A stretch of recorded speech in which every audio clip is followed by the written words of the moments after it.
hiç yazmamış. Açın oraya.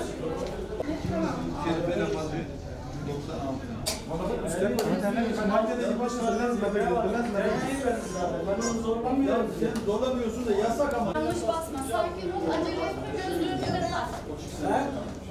Türk gençliği olarak her zaman biz Recep Tayyip Erdoğan'ın yanındayız. Kararımız evet. Asıl olan Recep Tayyip Erdoğan evet dediği için evet. Tabii ki 18 maddeyi okuduk. Madde madde biliyoruz. Gençlikle ilgili olan maddelerini de biliyoruz.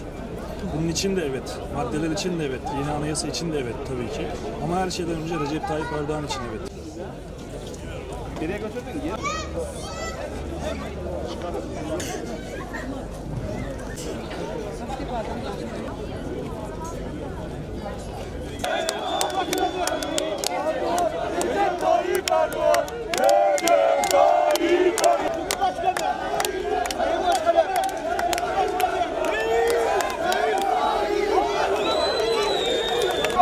Yasin abi hoş geldin. Yasin abi hoş geldin. Seviyoruz seni abi. Biz buradayız. Bütün dünyaya Türk'ün gücünü göstermeye geldik buraya. Oyumuzu kullandık.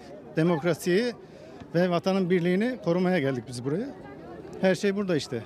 Vatanımız, milletimiz, kardeşliğimiz daim olsun inşallah. Biz bundan başka lider olmadığını düşünüyoruz. Onun başımızda olduğu için çok mutluyuz. Allah'ım korusun, benim için o ikinci Atatürk diyebilirim. Çünkü zekalı, bilgili, aynı onun gibi çalışıyor. Her sözünde durdu yani. Bizi hiç uyutmadı. Türkiye'de en güzel şeyler bizim oldu. %60 gibi bir şey bekliyorum, 60'a 40 gibi.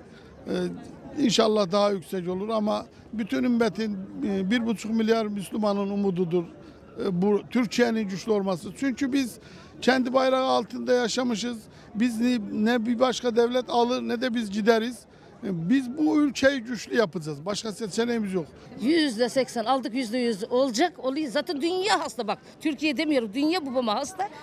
Çünkü niye? Adam dürüst adam. Yemeyen adamı başa getirir de ben de oyumu vereyim de size vereceğim. Kendi uzanamadı ete bu dermiş. Tayyip babamın sayesinde ben dünyaya yeni geldim, tamam mı? Ben vatandaşım.